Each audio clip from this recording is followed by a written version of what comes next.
इस कार्यक्रम के पुण्यार्चक हैं माता पिता श्री सुरेश चंद्र जैन, श्रीमती कुसुम जैन, विदिशा मध्य प्रदेश। पुत्र पुत्रवधू श्री राजेश जैन, श्रीमती दीप्ति जैन, पौत्री कुमारी दामिनी जैन, कुमारी मुस्कान जैन। पुत्र पुत्रवधू श्री राजीव जैन, श्रीमती ऋचा जैन, पौत्री कुमारी अनुप्रेक्षा जैन, कुमारी ऐशना जैन। पुत्री दामाद श्रीमती रश्मि चौधरी, श्री जलज चौधरी, नाती नातिन अनुषा चौधरी, अश्विजय चौधरी। पुत्री दामाद श्रीमती सीमा जैन, श्री अमित जैन, नाती अतिशय जैन। सर्वमंगल मांगल्यम सर्वकल्याणकारकम प्रधानम सर्वधर्माणां जैनम जयतु शासनम। पंच परमेष्टि भगवान की जय। आचार्य श्री गुरुवर कुंद कुंद महाराज की जय। आचार्य श्री गुरुवर विद्यासागर महाराज की जय। परम पूज्य निर्यापक श्रममुनि श्री सुधा सागर जी महाराज की जय। परान्मुखी आत्मा कभी स्वान्मुखी नहीं हो सकती, स्वयंमुखी नहीं हो सकती, क्योंकि उपयोग एक समय में एक ही वस्तु को जानता है। यदि हम पर पदार्थों की तरफ से बंधे हुए हैं तो स्वतंत्रता का अनुभव कैसे कर सकते हैं। अपना दैनिक प्रवचनों की श्रृंखला में चल रहा है कि कुंद कुंद भगवान कहते हैं कि तुम किसी कर्म की चपेट में तो नहीं हो, तुम्हें कर्म नचा तो नहीं रहा है, वो नचावे इसकी कोई दर्द नहीं है, लेकिन तुम नाच तो नहीं रहे हो। लोग ऐसा कहते हैं कि नचाने वाला नचाएगा तो हमें नाचना पड़ेगा। नहीं, आप लोग जब हम लोग जुलूस निकलता है तो जैसे ही वो बाजा बांधता है आप लोगों के बच्चों के हाथ पैर थिरकने लग जाते हैं और वो यूं यूं करने लग जाते हैं।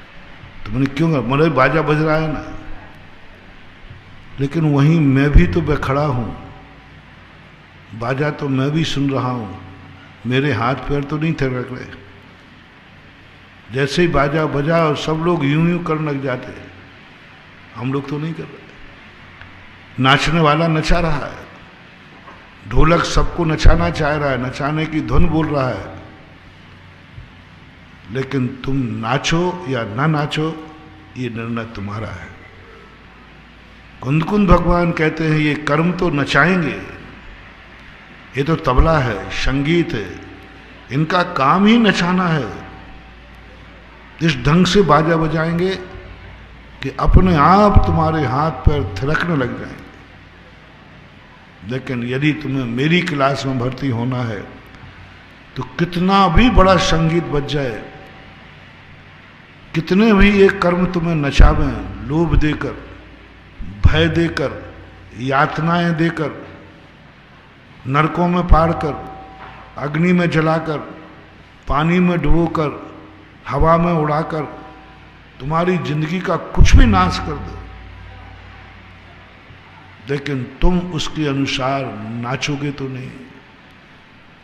फैसला करो, जीव और पुद्गल नाचे या में कर्म उपाधि है, कर्म उपाधि है, और ये कर्म के वशीभूत होकर के तुम नाच रहे हो। कल जो मैंने कहा था कि समय सार पढ़ने वालों ने समय सार को बदनाम कर दिया।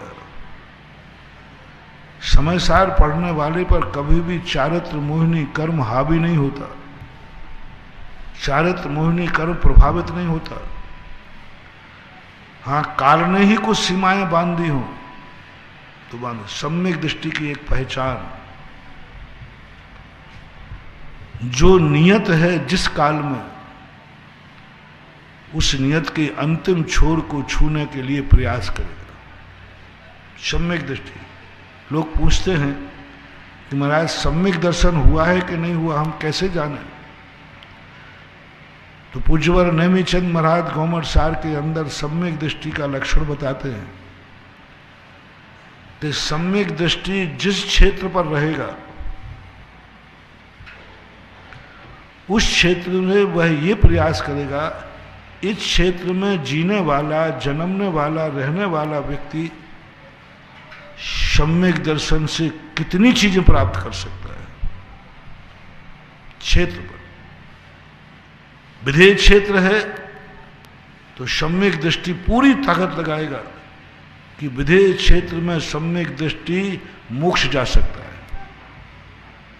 वो मोक्ष की ताकत लगा देगा। सम्यक दर्शन उसके बिना पता चलेगा ही नहीं। मोक्ष जा पाए या ना जा पाए, लेकिन ताकत लगाएगा। वो कहे जब मेरे पास सम्यक दर्शन है तो सम्यक दर्शन से इस क्षेत्र पर मैं क्या क्या प्राप्त कर सकता हूं, पूरी ताकत लगा। विधेय क्षेत्र है, पूरी ताकत लगाएगा, मोक्ष जा सकता। विद्याधर श्रेणी है, पूरी ताकत लगाएगा मोक्ष जाने की, क्योंकि उस सम्यक दर्शन का मूल जो नींव है, आप नींव भरते समय ये निर्णय करते हैं कि इस नींव पर कितने मंजिल का खड़ा हो सकता है, तो अधिक से अधिक मंजिल के लिए आप बनाने का प्रयास करते हैं। ऐसे ही सम्यक दृष्टि जो मूल है मोक्ष मार्ग की, सम्यक दर्शन मोक्ष मार्ग नहीं है, मोक्ष मार्ग की नींव है, मोक्ष मार्ग की जड़ है, वृक्ष नहीं है सम्यक दर्शन। वृक्ष नहीं कहा, जैनाचार्यों ने सम्यक दर्शन को वृक्ष नहीं कहा, सम्यक दर्शन को वृक्ष की जड़ कहा। और जड़ के बिना वृक्ष होता नहीं, लेकिन वृक्ष नहीं है, बहुत अंतर समझना। सम्यक दर्शन के बिना ज्ञान चारित्र बेकार है, लेकिन सम्यक दर्शन जड़ हो सकता है, वृक्ष नहीं हो सकता।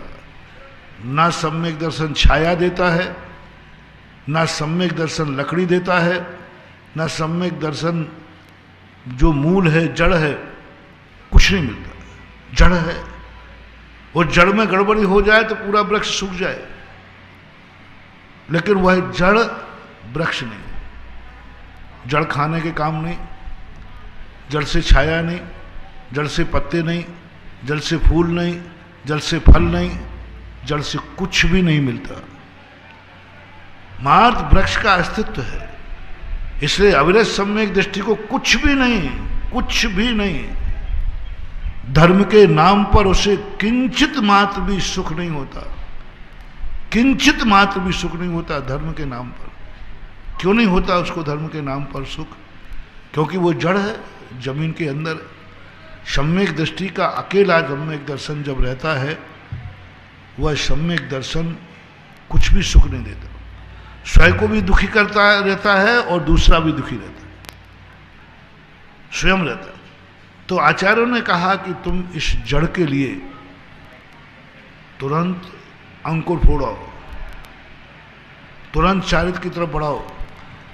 जैसे चारित्र सम्यक दर्शन रूपी जड़ पर चारित्र की स्थापना हो जाती है, वह वृक्ष बन जाता है, उस जीव को मिलने लग जाता है। सम्यक दर्शन जो है मोक्ष मार्ग नहीं है, मोक्ष मार्ग की प्रथम सीढ़ी, पहली जड़ है। इसलिए सम्यक दर्शी क्या करता है, जैसे आपके पास कोई धन आ जाए तो आप तुरंत उसे कहीं ना कहीं इन्वेस्ट करने का प्रयास करते हो। तुरंत इसको कहाँ इन्वेस्ट करूं जहां सुरक्षित हो जाए। धन आने के पहले सबसे पहला काम आपका होता है, जैसे आपके हाथ में धन आया तुरंत आपका दिमाग चलेगा इसको कैसे सुरक्षित करूं, एफडी बनाऊं, प्लाट ले लूं, एडजस्ट कर। कहीं ना कहीं होशियार ज्ञानी व्यक्ति एक रात भी धन को अपने पास बिना प्लानिंग के नहीं रखता, आते ही तुरंत प्लान, अरे आने के पहले ही प्लानिंग बनाता है। यदि ये आ गया तो फिर मैं ये करूं, आने के पहले वो तो प्लानिंग बनाता रहता है। ये पैसा इतना यहां से आएगा, फिर मैं इसको क्या करूंगा। ऐसे ही सम्यक दृष्टि कहता है, बनिया के स्वभाव का है सम्यक दृष्टि। सम्यक दृष्टि भी ये कहता है यदि मुझे सम्यक दर्शन हुआ तो मैं क्या क्या करूंगा, कैसा करूंगा, क्या करूंगा, ये करूंगा। तो वो सारी खोजबीन चालू पहले से कर देता है। अभी व्यापार में माल खरीदा है, लेकिन उसे मालूम है कि इतनी इनकम होगी, तो उसको तुरंत एडजस्ट कहाँ करूंगा, घर में रख नहीं सकता, चोरी हो जाएगी, बैंक में रख नहीं सकता, सरकार की परेशानी, क्या करूंगा। उसको तुरंत सीए के पास जाता है, तुरंत सीए के पास जाता है कि साहब ये पैसा आएगा तो हम एडजस्ट कैसे करेंगे। अभी आया तो नहीं है, लेकिन आएगा पक्का है, ऐसा ही सम्यक दृष्टि जो होने वाला है, होने के पहले ही वो देशना लब्धि में गुरु के पास जाता है, सीए के पास, भगवान गुरुदेव मुझे सम्यक दर्शन होने वाला है, यदि हो गया तो मैं भगवान के दर्शन करने जा रहा हूं, मैं समोषण में मानस्तंभ के दर्शन करने जा रहा हूं, भगवान की दिव्य धुनी सुनने जा रहा हूं, मैं प्रवचन सभा में जा रहा हूं, मैं इस प्रकार के अच्छे कार्य कर रहा हूं, नियम से मुझे भाव है, मैं आज भगवान के समोषण में जाऊंगा और मुझे विश्वास है जो आनंद, जो उमंग मेरी आत्मा में आ रही है, मुझे सम्यक दर्शन हो जाएगा। मैं प्रवचन सुनने जा रहा हूं गुरु महाराज के, और ऐसा प्रवचन देंगे वो कि मुझे सम्यक दर्शन हो जाएगा। तो गुरुदेव ये बताइए मुझे कि यदि मुझे सम्यक दर्शन हो गया तो फिर मैं क्या करूंगा, क्या करूं, उसको कैसे इन्वेस्ट करूंगा, क्या पाऊंगा? तो फिर तुरंत गुरु पूछेंगे किस क्षेत्र में रहता है तू, किस क्षेत्र में रहता है? बोले साहब मैं विधेय क्षेत्र का श्रावक हूं।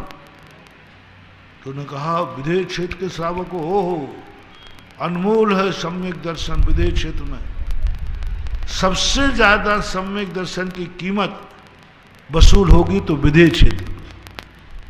सम्यक दृष्टि का सबसे बड़ा मूल्यांकन है। जैसे आपके यहां मुद्रा होती ना, अमेरिका का डॉलर सबसे महंगा है, सबसे महंगा है, वैसा वही है, मुद्रा वही है, लेकिन महंगा है वहां। ऐसे ही विधेय क्षेत्र में जो सम्यक दर्शन होता है मनुष्य को, वो बहुत मूल्यवान होता है। उससे इतनी चीजें खरीदी जा सकती हैं सम्यक दर्शन से, रत्नत्रय, अनंत चतुष्टय, साक्षात मोक्ष भी मिल सकता है। तो वहां का सम्यक दृष्टि तुरंत ताकत लगाएगा, इस क्षेत्र में अंतिम मोक्ष तक हम जा सकते हैं, मैं मोक्ष तक जाके रहूंगा, जाकर संकल्प कर लेता है और उसी की तैयारी शुरू कर देता है। जैसे आईएएस ऑफिसर पढ़ने के लिए लोग तैयारी करना शुरू कर देते हैं, ऐसे ही सब निरंतर मेहनत करेगा, अपने मन को समझाएगा, इंद्रियों को समझाएगा, परिवार को समझाएगा, और सम्यक दर्शन होते ही वो सबसे निवृत्त होना शुरू कर देगा। संप्रसम संवेग, ये दो लक्षण। अब उसको लिए जैसे ही उनको ये पता चल गया कि मैं सम्यक दृष्टि हो जाऊंगा, और हो गया, तुरंत वो क्षमता भाव में आएगा। गाली दो, कुछ करो, उसको क्रोध नहीं आएगा। संवेग, हमेशा संसार के विषय कसायों से संवेगित रहेगा, क्योंकि वो सम्यक दृष्टि हो रहा है या हो गया, तुरंत करने का प्रयास करेगा। यदि और काल, कौन सा काल है यहाँ? और ये तो चौथा काल है। चौथे काल में व्यक्ति यहाँ क्या करेगा? काल में सम्यक दर्शन से क्या प्राप्त किया जा सकता है? चौथे काल में मोक्ष। वो मोक्ष में लग जाएगा, मोक्ष में लग जाएगा। अब अपन सारी विवक्षाओं को छोड़ करके पंचम काल के जीव सम्यक दृष्टि कितने हैं, कौन कौन है, हम एक थर्मामीटर देते हैं, आप लोग लगा लेना। सम्यक दृष्टि कौन कौन है? आप भरत क्षेत्र में जन्मे, क्षेत्र भरत है, काल पंचम है। पंचम काल में एक धर्मात्मा अधिकतम दौड़ लगाए तो कहां तक दौड़ेगा? मोक्ष नहीं है, इसमें आपका दोष नहीं है, अतीत के कर्मों का दोष है। मोक्ष नहीं मिल सकता आपको, अनंत चतुष्टय नहीं मिल सकता, केवल ज्ञान नहीं हो सकता, रिद्धियां सिद्धियां नहीं हो सकती। आज आपको मिल सकता है तो मां छठा सातवां गुणस्थान भावलिंगी मुनिराज बन सकता। तो सम्यक दृष्टि जीव गुरु से, शास्त्रों से पूछेगा कि मुझे सम्यक दर्शन हो जाए या हो गया है, तो इसका हम कितना उपयोग कर सकते हैं, कितना बड़ा उपयोग कर सकते हैं? तो जिनवाणी कहेगी तो मुनि महाराज तक बन सकता है। तो सम्यक दृष्टि अपनी पूरी ताकत लगाएगा, पूरे मन वचन काय सबसे ताकत लगाएगा मैं इस पंचम काल में सम्यक दर्शन मुझे प्राप्त हुआ है तो मेरा मरण मुनि पद पर होगा। अब सुन लो रे समय सारी जो अपने आप को सम्यक दृष्टि मानते हैं। आजकल तो सम्यक दर्शन की जयंती मनाने लगी, जैसे बर्थडे की मनाई जाती है। सम्यक दर्शन का जन्म, अरे जिस समय प्रथमोपम सम्यक दर्शन होता है उस समय उसे खबर नहीं रहती मैं कौन हूं कहाँ हूं, वो तो आत्मा में लीन हो जाता है। और इनको घड़ी दिख रही थी, इतने बज के इतने सेकंड पर मुझे सम्यक दर्शन हुआ। सुनो, आज वास्तविक यदि सम्यक दर्शन आपको है तो मुझे कोई ऐतराज नहीं है, लेकिन इस पंचम काल में भरत क्षेत्र में जिनवाणी ने अंतिम धर्म की ऊंचाई कहां तक, मुनि तक। क्या आप मुनि बनने को छटपटा रहे हैं? क्या आपने संकल्प कर लिया है कि मरने के पहले मैं मुनि पद पर मरूंगा? क्या पुरुषार्थ चालू कर दिया? क्या मन को वीतरागी बनाना शुरू कर दिया? क्या इंद्रियों पर विजय प्राप्त करना शुरू कर दिया? क्या पारिवारिक मोह छोड़ना शुरू किया? क्या धन दौलत से मोह छोड़ना शुरू किया? नहीं किया तो महानुभाव आपको अभी सम्यक दर्शन न है और न निकट में होने वाला है। सम्यक दृष्टि की पहचान है सर्वोच्च चीज पाके रहूंगा, क्योंकि जब मैं सम्यक दृष्टि हूं और इस पंचम काल में है, छठे काल के में सम्यक दृष्टि हो गई नहीं। पंचम काल में जब मुनि बन सकते हैं तो मैं वहां तक पाके रहूंगा, चाहे कुछ भी कर लो। ऐसा परिणाम जिस आत्मा में आता हो वो कभी कर्म से प्रभावित नहीं होता। कोई भी क्षेत्र में जाओ, आप ईमानदारी से गए हैं तो क्या आप उस क्षेत्र में चरम सीमा तक पहुंच सकते हो जो तुम्हारे हाथ में है? तुम्हारे हाथ, जो तुम्हारे हाथ में, दूसरे के हाथ की बात नहीं कर रहा हूं। मान लीजिए आप भगवान के भक्त हैं, श्रावक हैं, तो श्रावक जहां तक जा सकता है वहां तक की तैयारी आपकी है। मुनि महाराज, मान लीजिए आप श्रावक हैं, मुनि नहीं बन पाए। यदि श्रावक बनने की पहली बात तो तैयारी करो कि मैं मुनि क्यों नहीं बन सकता। जब सम्यक दृष्टि हूं तो सम्यक दृष्टि का बीज बोऊंगा और चारित फलेगा।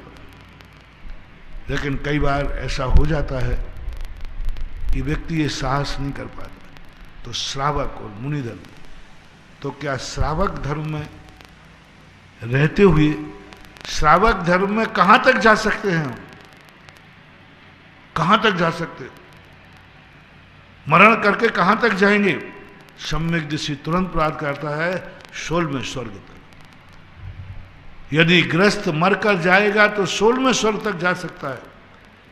यदि आप सम्यक दृष्टि है तो दो संकल्प करेंगे, पहला तो मुनि बन के मरूंगा, और या मरने के पहले मैं वह व्रत धारण करूंगा जो मुझे पंचम काल के श्रावक को पहुंचाते हैं 16वां स्वर्ग। 16वां स्वर्ग नियम से वृत्ति को मिलता है, प्रतिमाधारी को मिलता है, असंयमी को नहीं मिलता। प्रतिमाधारी को मिलता है। पंचम काल में 9वां ग्रेविक नहीं है, 9 अनुदिश नहीं है, 5 अनुत्तर नहीं है। पंचम काल में 16वां स्वर्ग है, और 16वां स्वर्ग नियम से वृत्ति को मिलता है, प्रतिमाधारी को मिलता है। तो श्रावक का भी तुम मरण कर रहे हो, श्रावक अवस्था की जिंदगी बिताना चाहते हो, और तुम्हें सम्यक दर्शन हुआ है, तो क्या आपका वृत्ति बनने का भाव हो रहा है? प्रतिमा लेने का भाव हो रहा है? संलेखना धारण करने का भाव हो रहा है? तुम्हारे मन में ये आ रहा है कि मैं वृत्ति हो करके मरूं, क्योंकि मैं मुनि तो बन नहीं पाऊंगा, आर्यिका तो बन नहीं पाऊंगा। कम से कम श्रावक की सबसे ऊंची इकाई जो है, सबसे ऊंची सीढ़ी जो है, सबसे ऊंचाई का जो पुरस्कार है वो मैं दे के रहूंगा। तो जिन आत्माओं को व्रत लेने का भाव हो रहा है, 12 व्रतों का प्रतिमा लेने का भाव हो रहा है, वे अपने आप को सम्यक दृष्टि मान ले। वे अपने आप को सम्यक दृष्टि मान ले में सामान्य रूप से, क्योंकि सम्यक, और जिनके भाव हो रहे हैं वे भी मान लें कि मैं सम्यक दृष्टि हूं, क्योंकि मेरे व्रत लेने के भाव हो रहे हैं, मेरे संयम लेने के भाव हो रहे हैं। सम्यक दृष्टि तो मैं हूं और हो रहा है। तो क्या सम्यक दर्शन के बाद आपको ऐसी आकुलता लग रही है? क्या आप 24 घंटे एक ही बात देखते हो कि मैं व्रत लूँ, कब प्रतिमा लूँ, कब प्रतिमा लूँ? यदि ऐसी आकुलता है तो आपको सम्यक दर्शन प्राप्त होगा या हो चुका। सर्वोच्च सुखदायी को छू हर क्षेत्र में। गृहस्थ के क्षेत्र में आप रहते हो तो गृहस्थी का आदर्श बनाओ। आप धन के क्षेत्र में कमाते हो तो ऐसा प्रयास करो कि धन की अंतिम इकाई छू सको। तुम पढ़ाई करते हो तो लक्ष्य बनाओ कि पढ़ाई का अंतिम लक्ष्य क्या है, कितने नंबर रखे, 100/100, मैं 100/100 प्राप्त करके रहूंगा। तैयारी शुरू करो। मेरी पढ़ाई में मास्टर ने 100 नंबर रखे, मैं 100 पाके रहूंगा।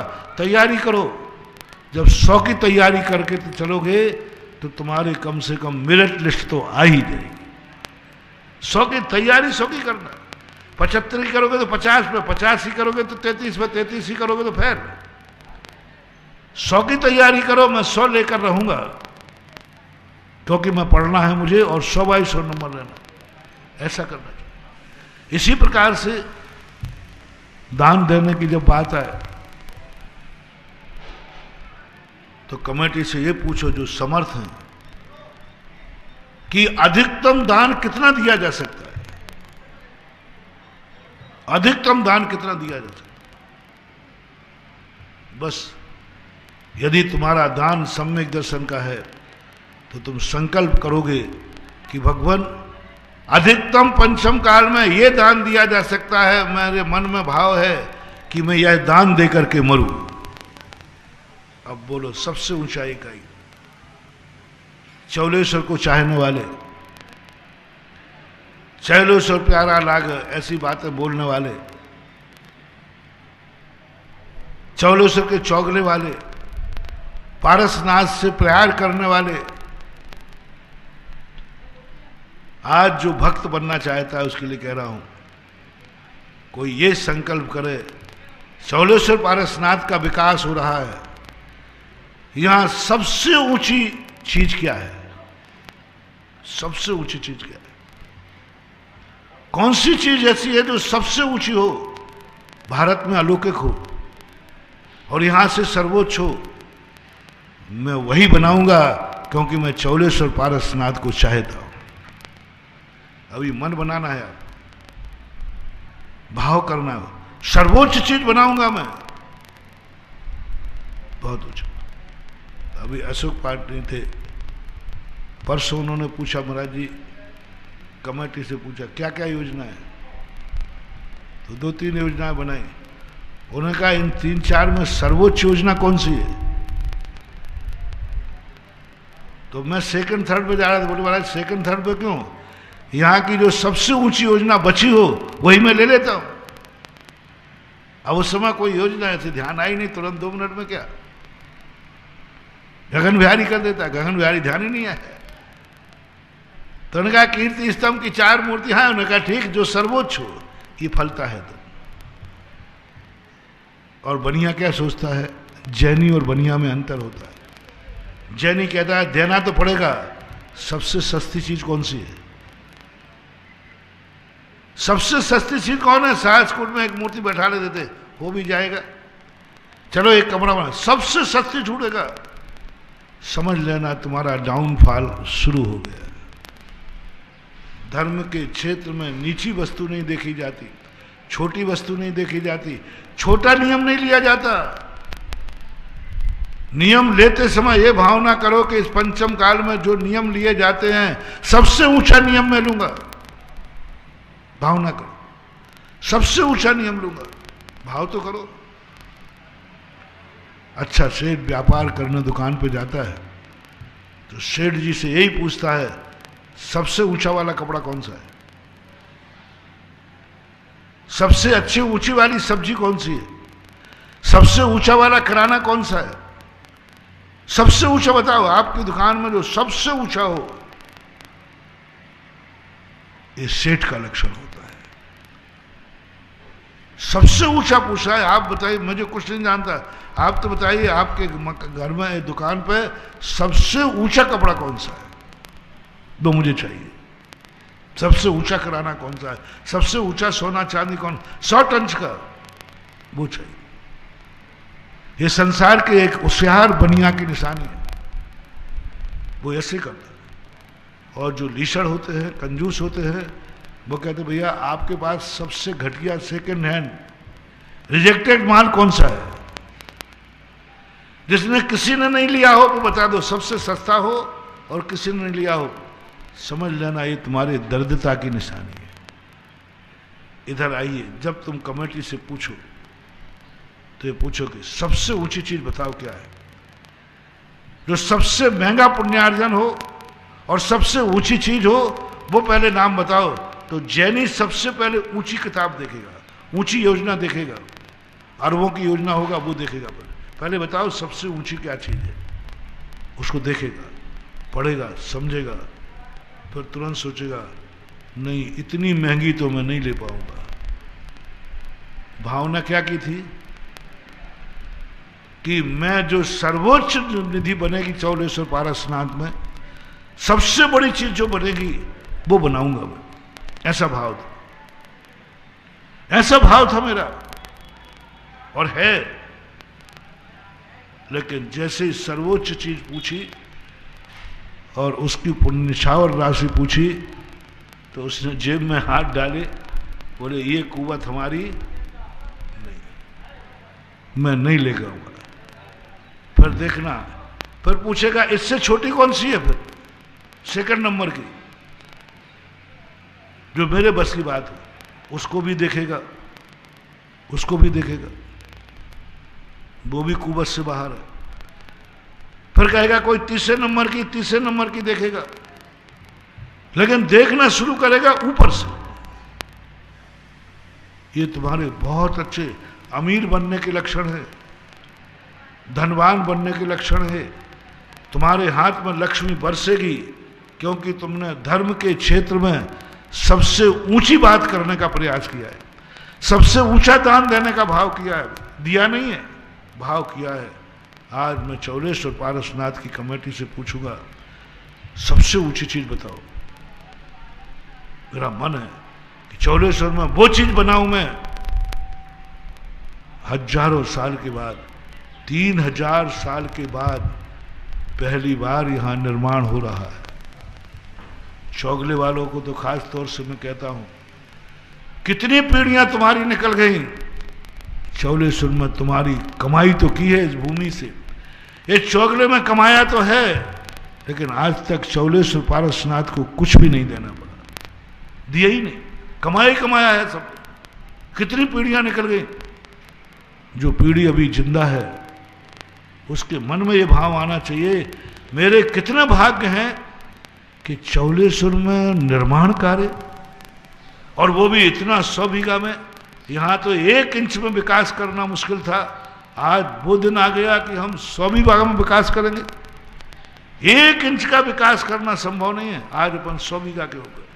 अब तो मैं ऐसी ऊंची चीज बनाऊंगा, ऐसी सबसे ऊंची, कमेटी को फोन करना, सबसे बड़ी चीज कौन सी बची है वो मुझे बताओ। गगन बिहारी बचे हैं, गगन बिहारी भगवान बचे हैं, हाँ बचे हैं। जैसे वो राशि बचा है, कितनी 3 कलश की है, 300 कलश की है, 3 करोड़ की कितने की है ये बताए। यदि जैसे ही तुम्हें तुरंत सोच रहा, हाँ माल तो चोखा है, लेकिन महाराज मेरे बस की बात, हम पूरी जायदाद बेच दे तो भी हमारे पास इतना नहीं है, बस आपको पुण्य लग गया, पैसा एक धेला नहीं लगा।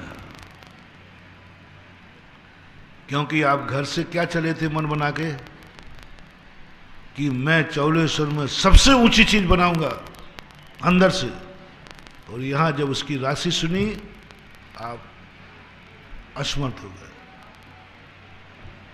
आई एम सॉरी प्लीज, बन गया तुम्हें गगन बिहारी बनाने का पुण्य, बन गया तुम्हारा पुण्य। अब समर्थ नहीं है तो क्या करें, भावना तो कर ली। फिर सेकंड नंबर पे आओ, बोले नंदीश्वर द्वीप बना है, नंदीश्वर द्वीप बना सकते हो। अब एक शिला जैसी पूछी तो 5100 रुपए की थी, लेकिन शायद हो सकता है कोई भिखारी 5100 के लायक भी ना हो। हालांकि ऐसा होना नहीं चाहिए, हो सकता नहीं, मैं 5100 रुपये की सलामी नहीं बैठाल पाऊंगा। ऐसा करो कि फिर मैं सम्मेद से करके जो माटी स्थापित हो रही है वो माटी में स्थापित करता हूं, एक कलश भर करके। उसका मूल्य क्या है? तो उसने कहा 2100 रुपया। कमेटी ने कहा ये तो मैं कर लूंगा। और आपने जाकर के एक माटी का कलश सम्मेद से करके रख दिया। और आप उस समय जो आपका बही खाता है, आप प्रभव में पहुंचोगे तो आपके पास आपके खाते में लिखा होगा कि इन्होंने गगन विहारी मूर्ति बैठा ली थी, एक सहस्र कूट में मूर्ति बैठा ली थी। ये सारे लिखे मिलेंगे। और अवध ज्ञान से तुम जानोगे मैंने तो ये कुछ किया ही नहीं, मैंने तो किया ही नहीं, मैंने तो एक कलश रखा था अगले शेखर जी का। वहां पर आएगा तुम घर से क्या मान के चले थे, क्या करने को चले थे? बड़े सर्वोच्च चीज बनाने को चले थे, लेकिन कुवत नहीं रही। अंत में एक कलश है, आपका खर्च एक कलश का हुआ, 2100 रुपया हुआ। और आपने जाके कहां पहुंच गए? आपका पुण्य खाते बन गया। इसलिए मेरा कहना है कि आप लोग क्या कर सकते, आप तो एक मन करो, मैं सर्वोच्च कार्य करूंगा, चौलेश्वर पारण जो सबसे ऊंचा होगा। तमिल शिखर की माटी रखी जाना, पहला प्रयास करो। मैं 5 महाकुंभ स्थापित करूंगा। 5 महाकुंभ, इतने बड़े बड़े कुंभ होंगे जिनमें मिट्टी संध्यावर सब रखे जाए। और वे जो कुंभ कहंडे हैं वे सब जमीन पर, उसके ऊपर तुम्हारा ध्वज लहराएगा, 12 मासी लहराएगा। मैं उस 5 महाध्वजों की स्थापना करूंगा। 5 महाध्वज की तुम्हारी शक्ति नहीं है। 27 तारीख को ईमानदारी से करना। 5 के लायक तुम नहीं हो तो तुम तुरंत कहोगे मैं कुंभ के ऊपर एक शिला ध्वज स्थापित करूंगा। 23 ध्वजों में मेरा नाम होगा, 23 ध्वजों में मेरा नाम होगा। और ये 23 ध्वज हमेशा 23 पारसनाथ का संकेत देकर सदा लहराते रहेंगे। उसके बावजूद भी यदि तुम्हारी स्थितियां नहीं बनती है तो 5 कलश पे आ जाओ, 11 कलश पे आ जाओ। अंत में एक कलश तो भारत के हर व्यक्ति को, मैंने 2-3 दिन पहले कहा था, भारत के जितने जैनी हैं सबके लिए कैसे भी करके मंदिर की एक शिला और नंद्यावर्त का एक कलश जरूर स्थापित करना है, चाहे आपको कुछ भी करना पड़े। कम से कम एक शिला, क्योंकि पारसनाथ से तुम्हें सदा काम पड़ेगा। क्योंकि तुम्हारे जीवन में संकट आते ही रहेंगे। और संकट मोचक दुनिया किसको कहती है? पारसनाथ। तो फिर बाद में मत कहना, अभी कह रहा हूं कि जितनों को संकट आने की संभावना है कि मेरे जीवन में कभी भी संकट आ सकता है, वे संकट मोचक पारसनाथ के यहाँ कम से कम एक शिला या एक मिट्टी का कलश से, जो तांबे के कलश में जो मिट्टी रखना है वो स्थापित कर दीजिए। इससे आगे कोई योजना है, लेकिन भावना। यही बात हमारे धर्म मार्ग में भी लिखी। जब गुरु पहले पढ़ाते थे गुरुकुलों में, उस समय गुरु पूछता था 16 साल के बाद, 18 साल के बाद, सबसे पहले मुनि को उपदेश देना। पंडित आसादर जी जो राजस्थान के हुए मांडल के, उन्होंने स्पष्ट लिखा कि सबसे पहले दुनिया को मुनि बनने का उपदेश देना चाहिए और तुम्हें मुनि बनने का मन बनाना चाहिए। मुनि बनने के लिए गुरु के पास जाना चाहिए और मन करना चाहिए मैं मुनि बनना चाहता हूं, मुझे मुनि का स्वरूप समझाओ। जो गुरु आने वाले आगंतुक शिष्य को प्रथम मुनि का उपदेश नहीं देता है, वो चारित्र का निर्णय करता है, मोक्ष मार्ग का दोषी है। कभी नहीं रोकना महानुभाव, बहुत बड़ा दोषी है, क्योंकि उसने चारित्र का उपदेश। सबसे पहले उन्होंने कहा कि तुम उसको मुनि धर्म का उपदेश दो, मुनि बनने का उपदेश दो, मुनि बनने का स्वरूप दिखाओ। तो वो पीछे क्या कहेगा कि हमें मुनि की चर्या समझाओ। जैसे ही तुम मुनि की चर्या समझाओगे, केश लोंज करोगे, दिगंबर होगे, तैसे ही वो कहेगा महाराज जी क्षमा करना, इतनी बड़ी चर्या मेरे से पालन करना संभव नहीं। क्यों? ये तो बहुत बड़ा मुनिव्रत है। अब आया काय के लिए था? मैं सर्वोच्च त्याग करूंगा, त्याग का सर्वोच्च पद लूंगा जो पंचम काल में हो सकता है, सबसे बड़ा पद बनूंगा। मुनि बन सकता है, मैं मुनि पद बनूंगा, सर्वोच्च पद लूंगा, छोटा नहीं। लेकिन जैसे वो सर्वोच्च वस्तु की कीमत सुनी, चर्या सुनी, तो वो तो घबरा गया, मेरे से बस की बात नहीं है। अंदर विषय वासना वर्ते, बाहर लोक लाज भय भारी, ताते परम मुद्रा स्वामी, धर न सके दीन संसार। वो घबरा गया, उसको चक्कर आ गया। बोले इस वस्तु की इतनी कीमत है, तलवार की धार पर चलना पड़ेगा। वो गुरु से कहता है, गुरु महाराज मैं मुनि व्रत नहीं ले पाऊंगा। फिर गुरु महाराज समझाते हैं, क्षुल्लक बन जाएगा, स्त्री है तो आर्का बन जाएगी, उसका स्वरूप बताइए। स्वरूप सुनकर कहता नहीं बन पाऊंगा। सारा स्वरूप बताते बताते अंत में जाकर के वो गृहस्थ बन गया। बोले मैं गृहस्थ बन सकता हूं, लेकिन उसके खाते में लिखा था तू एक भाव में मुनि बनने का भाव किया था। बना नहीं, ठीक है, नहीं बन पाया, भाव तो की थी। तो हमेशा कोई भी क्षेत्र हो उसमें सर्वोच्च कार्य करने का परिणाम करना चाहिए, सर्वोच्च, तब कहीं जाके सिद्धि होती है।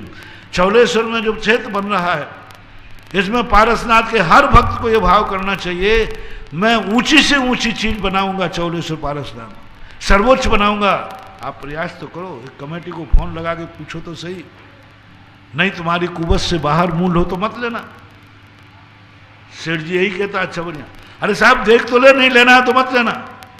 ऐसा करते हो ना तुम लोग? मान लो कपड़े की दुकान पे, कोई दुकान पे जाए, वो कहता ना अरे भाई बैठो, देखो मुझे नहीं मत लेना, एक बार देख तो लो, देख तो लो। वो दुकानदार जानता है कि ये माल जैसे दिखाऊंगा इसकी नियत लेने की होगी। वो कह रहा साहब मुझे नहीं चाहिए, मत लेना, देख तो लो। इसी प्रकार मैं कह रहा हूं कि मुनि व्रत तुम्हें नहीं लेना है, मत लो, एक बार मुनि का स्वरूप तो समझ लो, एक बार ये भाव तो कर लो कि मैं एक दिन मुनि बन करके जीवन को उसी रूप ढाल दूंगा। पकड़ो, नहीं बनना, लेकिन एक बार भावना करो, इससे बहुत बड़ी चीज होगी। हर क्षेत्र में ऐसे ही लेना, धन के, पढ़ाई के, परिवार के, धर्म के, पूजा का, मैं पूजा का अंतिम फल पाके रहूंगा, जो अंतिम फल इसका पूजा का मुझे मिलेगा।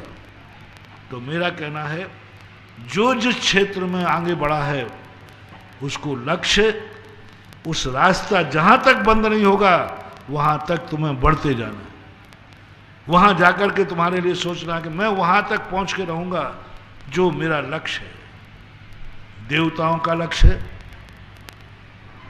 अधिक से अधिक विदेश क्षेत्र में जा सकते हैं, पंचकर्णक बना सकते हैं, वो पूरी ताकत लगाते।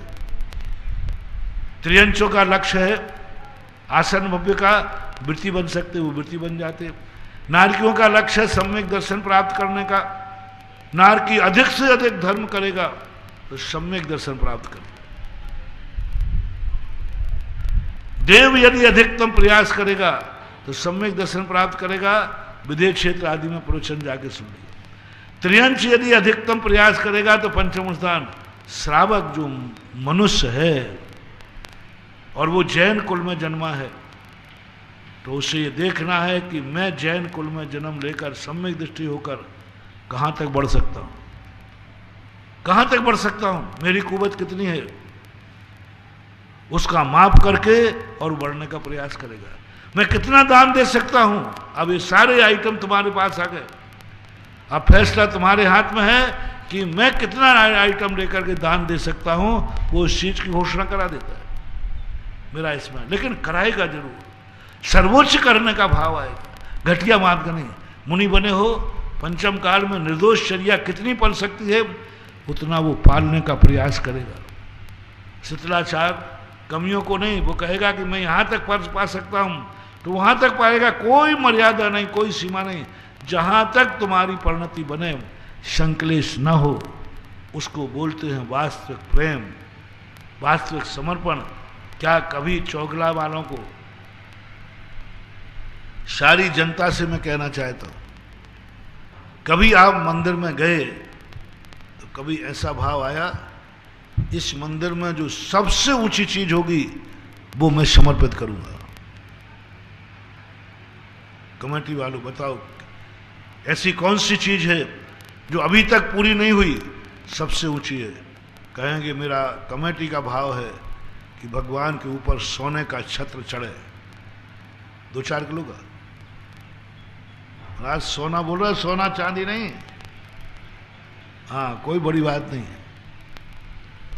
अब तुम्हारा मन बनाओ, कमेटी ने कह दिया और तुम मन बना के चले थे। आज पारसनाथ को सबसे ऊंची चीज चढ़ाऊंगा, सबसे ऊंची चीज चढ़ाऊंगा, नंबर 1 पे चढ़ाऊंगा। कोई कितने भी आ जाए, कोई कितने भी आ जाए, ये बोली मैं लूंगा, पहली बोली मैं लूंगा। सर्वोच्च ऊंचाई पर मैं जाऊंगा, मैं लूंगा, बात खत्म। पहले एक फूल माल 25 ही चलती थी जो अभिषेक के समय पड़ी जाती थी, उनमें अलग अलग बातें रहती। फलाना बाल कहता है हम इतने देंगे, दूसरा कहता है हम जहाज भर देंगे, दूसरा कहता है हम नगर दे देंगे, तीसरा कहता है मैं सारी संपत्ति दे दूंगा, लेकिन जयमाल मैं लूंगा। बहुत मजेदार है, एक बार उनको मैंने पढ़ा था। ऐसा ये सम्यक दृष्टियों के लक्षण होते। वो कहते सर्वोच्च मैं लूंगा। आ जाए कोई मैदान में, एक रेवासा है शेखावाटी में, भद्रोदय तीर्थ क्षेत्र, भव्योदय तीर्थ क्षेत्र, वहां के एक शेठ थे छावड़ा परिवार के। ज्ञान सागर के पूर्वज ही रहे होंगे छावड़ा परिवार, उन्हीं से संबंधित थे। तो वहां पर उन्होंने एक मंदिर बनाने की बात सोची। उनके 2 संस्मरण हैं, एक सुना था। वो दिल्ली गए किसी काम से, वहां मंदिर में गए और भगवान का दर्शन करते उन्होंने भाव आया, वहां अभिषेक की बोली लग रही थी। उन्होंने कहा कि आज की सर्वोच्च पहले नंबर की बोली मैं लूंगा। भगवान से कोई मतलब नहीं है, 100वें नंबर पर करो तो भाई भगवान मिलना है। वही जल मिलेगा, वही कुएं का जल, वही सब कुछ वही रहेगा। 1100 रुपया और 11 करोड़ में भी वही भगवान, वही कलश, वही सब मिलेगा। आपने गोमटेश बाहुबली को देखा, 1100 रुपया में कलश मिले हैं और 11 करोड़ का भी कलश गया है। दोनों में अंतर क्या है? भगवान बदल गए, जल बदल गया, मचान बदल गई, सबने वहीं से खड़े होके किए। लोग कहते हैं महाराज 11 करोड़ में कलश, पागल होगा वो आपका भक्त। पहला कलश किया था ना हर के बारों, पागल है महाराज। भाई भगवान वही कलश 1100 में मिल रहे, कितना बचत है? बनिया तो यही कहेगा 1100 में मिल रहा है तो 11 करोड़ क्यों? बताओ भैया, आप बताओ। जो चीज 1100 में मिल रही हो उसको 11 करोड़ रुपया कोई देवे तो वो दिमाग ठीक है कि गलत है? तुम नहीं समझ पाओगे। 1100 वाला समझ ही नहीं सकता। वो कहता नहीं, सर्वोच्च मैं उन्हीं भगवान का कलश करूंगा, सबसे ज्यादा देके करूंगा, सबसे ज्यादा त्याग, सबसे ज्यादा दान, सर्वोच्च। आ जाओ मैदान। ये बोलियां जो लगती है ना, ये सम्यक दृष्टि का प्रतीक है। लोग, मूर्ख लोगों ने इन बोलियों को व्यापार है, ये तो धंधा है, पैसे। अरे ये सम्यक दर्शन की पहचान है। सम्यक दृष्टि कहता है मैं सर्वोच्च देकर के करूंगा, सर्वोच्च देकर करूंगा। जो भगवान की क्रिया सर्वोच्च देकर करता है वो हमेशा सर्वोच्च स्थान पर भी प्राप्त करता है। पहला कलश लेने का, पहली धारा करने का क्या महत्व? दूसरी धारा सस्ते में कर लो ना। नहीं, जो भगवान की पहली धारा करता है, भगवान के दरबार पर नंबर 1 पे आता है, वो संसार में धर्म के क्षेत्र में भी, नगर में, राज्य में, देश में नंबर 1 पे आता है। उधर नंबर 1, धर्म में नंबर 1 तो धर्म में भी नंबर 1। वहां सेकंड आया तो यहां सेकंड आएगा, वहां थर्ड आया तो वहां थर्ड आएगा, वहां 1100 पे आ गया तो यहां भी 1100 दिन भर में कमाएगा। बस, इससे ज्यादा नहीं मिल रहा। तुमने कौन से नंबर का? क्रिया का महत्व नहीं दे रहा हूं, बहुत अच्छी तरह समझना। क्रिया का महत्व नहीं दे रहा हूं, क्रिया सब वही है, नंबर कौन सा है? सर्वोच्च नंबर। त्याग कौन सा है? ये ऐसे नहीं है पागल लोग जो उन्हीं भगवान के अभिषेक थोड़े शांत बैठ जाए तो 11,000 में शांति धारा हो जाए, और पहली करने के लिए 7-7 लाख 10-10 लाख, अभी 7 लाख की शांति धारा हुई उस दिन। 7 की तो ऐसे ही नहीं है, पागल हैं। और बाजू वाले ने 11,000 में बिकी, 1 लाख में बिकी, और न 7 में। पहला नंबर चाहिए, नंबर 1 चाहिए। जो धर्म के क्षेत्र में ये ठान लेते, इसलिए आज का प्रवचन मैं कर रहा हूं। जिस क्षेत्र में तुम आगे बढ़ो हो, ये भाव करो मैं सर्वोच्च कार्य करके रहूं। पढ़ाई में सर्वोच्च, कमाई में सर्वोच्च, धर्म में सेकंड नहीं, सर्वोच्च।